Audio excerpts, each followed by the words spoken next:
The gates of Ravencrest Royal Academy gleamed under the morning sun like they guarded a kingdom of privilege, polished marble halls echoing with the laughter of the rich and powerful. Every student here came from legacy, heirs of empires, children of ministers, daughters of diplomats, sons of millionaires. They wore their arrogance like crowns, their designer uniforms stitched with gold-trimmed crests symbolizing generations of wealth. But on that particular Monday morning, something unusual disturbed their perfect order. A girl, in a faded uniform and worn-out shoes, clutching her old bag like it held her entire world. Her name was Elara Greyson. Her acceptance into the Royal Academy wasn't a product of wealth or family name, it was a scholarship, granted for her brilliance. She had scored the highest in the national exam, beating even the brightest of the elite. But to them, she was nothing more than an intruder in a palace of privilege. As she walked through the gate, whispers trailed behind her like poison. "Who let her in?" one girl murmured, adjusting her diamond hair clip. "She looks like she belongs in the servants' quarters," sneered another. But Elara kept walking, eyes down, heartbeat loud, pretending not to hear the judgment that hung in the air. Inside, she found her seat in the grand lecture hall where chandeliers sparkled above and every seat looked like a throne. The teacher, Ms. Holling, announced, "Class, meet your new peer Elara Greyson, top of the national merit list." A brief silence followed before muffled laughter broke it. "Top of the list," someone whispered sarcastically. "Maybe the list of charity cases." Elara smiled politely, even though her stomach twisted. She didn't come here to fit in, she came to learn, to prove that brilliance wasn't born of gold but of grit. Her first day passed like walking through fire. The elite girls, Lydia, Celeste, and Aurora, daughters of ministers and moguls, found her to be their new source of entertainment. They mocked her shoes, her second-hand bag, her lunch of homemade bread instead of imported delicacies. But Elara never replied. Her silence frustrated them, her calmness infuriated them. Lydia, their leader with golden hair and a cruel smirk, whispered loud enough for everyone to hear, "Maybe she thinks she's too smart to talk to us. Maybe she forgot she's poor." The class laughed, but Elara only tightened her grip on her notebook. Later that week, during art class, the girls decided to take things further. "Let's have some fun," Celeste said as she accidentally spilled paint all over Elara's sketch. The vibrant colors ruined the masterpiece she'd spent hours perfecting, a painting she'd planned to submit for the Academy's art scholarship. Elara froze, her hands trembling, but again she said nothing. She simply cleaned the mess quietly, and that silence, that unbreakable dignity, only made her bullies more determined to break her. Days turned into weeks.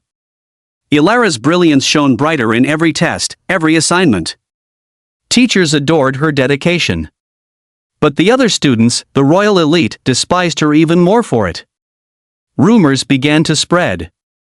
Someone forged notes, pretending Elara wrote love letters to the prince of the academy, Leonard Alden, the headmaster's grandson, the most admired boy in school. When Leonard found out, he laughed cruelly along with his friends. "A girl like her? Dreaming of someone like me," he scoffed. The humiliation crushed Elara's heart, yet she refused to let her tears show. At night, in the dorm room she shared with 3 other girls who ignored her existence, she whispered to herself, "Someday, they'll remember this silence." She studied until dawn, pushing herself harder, determined to turn every wound into strength. Then came the annual Founders Gala, the grandest night of the Academy, where only the wealthiest students showcased their talents before the Board of Royal Trustees. It was tradition that only the top 5 students would perform, and Elara, through sheer merit, made the list. The announcement shocked the entire school. Lydia's group couldn't believe it. "This can't be happening," Aurora fumed. "She'll embarrass us all." Lydia smirked, eyes glinting with mischief. "Not if we stop her." On the night before the gala, Elara was practicing her speech in the rehearsal hall when Lydia and her friends walked in, pretending to congratulate her. "You've come a long way, Elara," Lydia said sweetly, "but remember, some places aren't meant for everyone." Before Elara could react, they pushed her against the mirror. Glass shattered, cutting her hand. They poured water over her notes, laughing as her hard work dissolved into a wet blur of ink. "You'll thank us later," Celeste mocked. "We're saving you from embarrassing yourself." They left her bleeding and crying alone on the cold floor, but Elara didn't break. She bandaged her hand with her scarf, gathered what little she had left, and rewrote her entire speech from memory through the night. When the gala began, the hall glittered with royalty. The board members sat in their jeweled seats, the national press filming every moment. Lydia's group performed first a shallow act of song and dance that earned polite applause. Then came Elara's turn. Whispers filled the hall as she walked up. Her simple gown stood in stark contrast to the others' sparkling dresses. "What is she doing here?" someone murmured. Elara stepped up to the microphone, her wounded hand trembling slightly. Then she began to speak. "This academy taught me that privilege can open doors, but only perseverance keeps them open," she said, her voice steady. "I've seen laughter used as a weapon, power used as a wall. But I believe courage, kindness, and hard work can build bridges even here." Her words cut through the hall like truth itself. The audience fell silent. Even Leonard, the prince of arrogance, felt his pride crumble a little as he watched the fire in her eyes. When she finished, the room erupted in applause, not polite, but thunderous. The board rose to their feet, and the headmaster himself declared her the winner of the Founders Award for Integrity and Inspiration. Lydia and her friends froze in disbelief. Their parents' wealth couldn't buy what Elara had just earned: respect. As Elara walked off the stage, tears finally rolled down her cheeks, not of pain, but victory. That night, as she stood beneath the glowing chandeliers, she whispered softly to herself, "They mocked me for being poor. But they'll remember me for being unstoppable." The Academy's official website later featured her picture with the caption, "The girl who rose above hate." And from that day, the halls of Ravencrest Royal Academy would never mock her again, for her silence had spoken louder than any voice in the room. But little did anyone know, this was just the beginning. Because what Elara was about to do next would not only change her life, but rewrite the destiny of those who once laughed at her. 5 years later, the world had changed, or perhaps it was Elara who had changed the world. Ravencrest Royal Academy still stood tall on its marble foundation, but its echoing halls whispered a different story now. The portraits on the wall told tales of legacy, but the name that outshone them all was written not in gold, but in perseverance. Elara Greyson, the scholarship girl who had once been mocked for being poor, now stood at the helm of an empire that touched every corner of the nation. After graduating top of her class, she received a global scholarship to study business innovation abroad.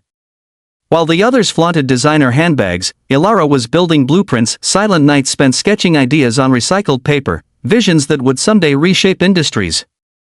She returned home not as a student, but as the founder of Greyson Enterprises, a rising powerhouse that focused on sustainable luxury, affordable yet elegant, created to empower the underprivileged. Ironically, many of the companies her former classmates inherited now depended on her firm for growth.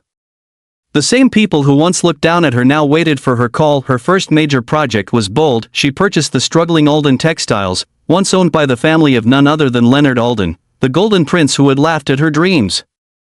The company had collapsed under corruption and mismanagement, but Elara saw potential where others saw ruin. The deal shook the elite circle. "Why would she buy that?" reporters asked.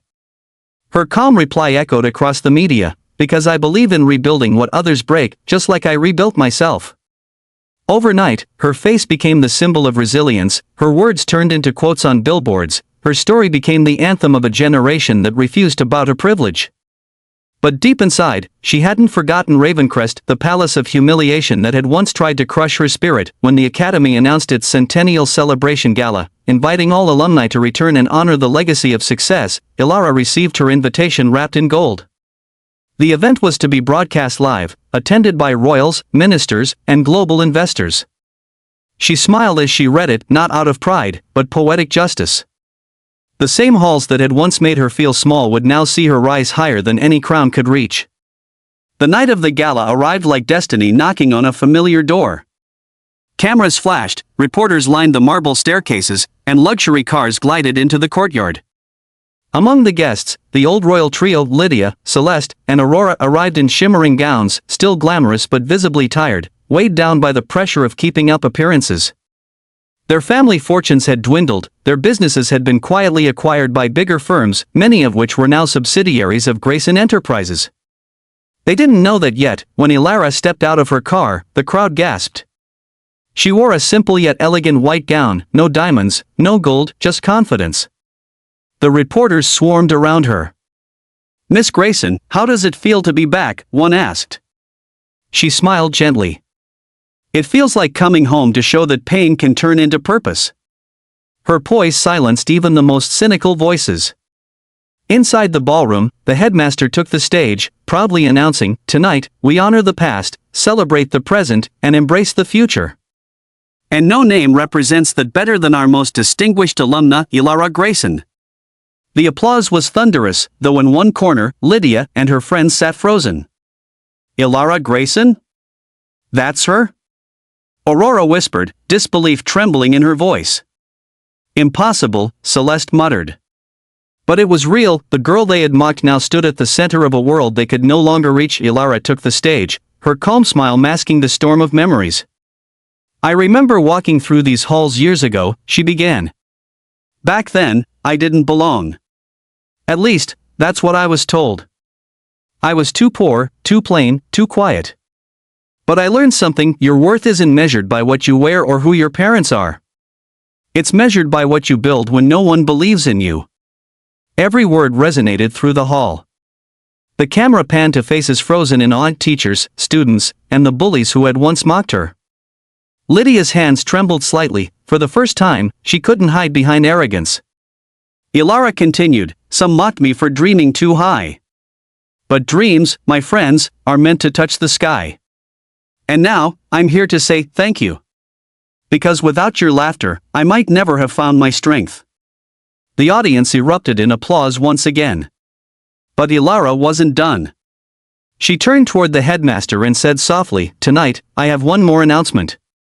The lights dimmed as a large screen behind her flickered to life. It showed the logo of Greyson Enterprises merging with several struggling institutions.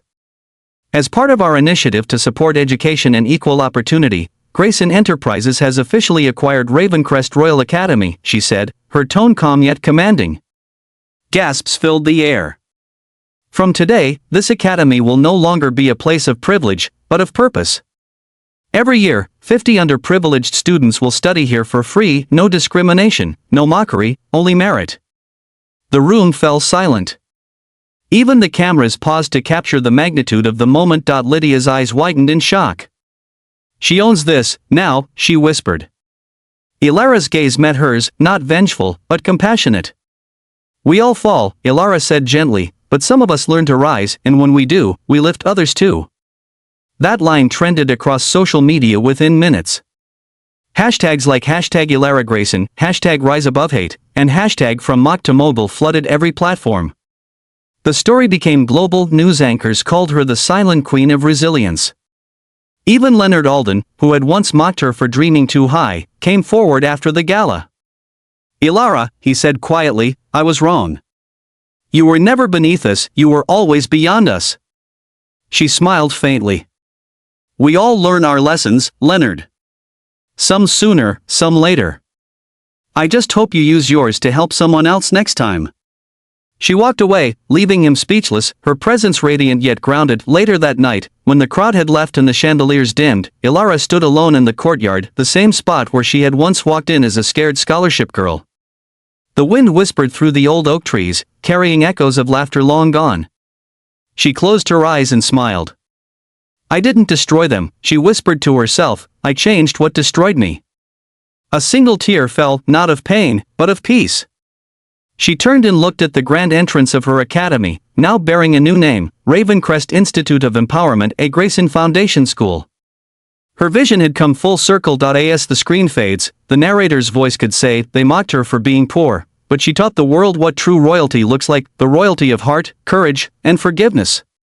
And with a soft, inspiring tone, the video could end with, "If this story moved you, remember, success isn't about proving others wrong.